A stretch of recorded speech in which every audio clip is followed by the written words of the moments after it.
একজন স্বামীর মুখে একজন স্ত্রী মাথা রেখে যদি দুঃখ কষ্ট নাই বলতে পারে, আর স্বামীর কাছে দুঃখ বলার পরে যে এই দুঃখের কারণ তার স্বামী হয়, তো বাদ দেন তো আপনার দুঃখ বলা।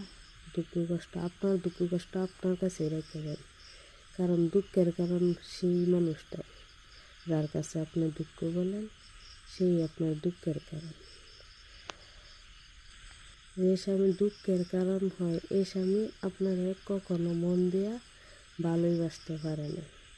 এই কারণে হয়তো হ্যাঁ সন্তানের মুখের দিকে সংসার করতেছে, আর নয়তো হ্যাঁ কর্তব্য দায়িত্ব পালন করে যেতেছে, কিন্তু মন থেকে ভালোবেসে না।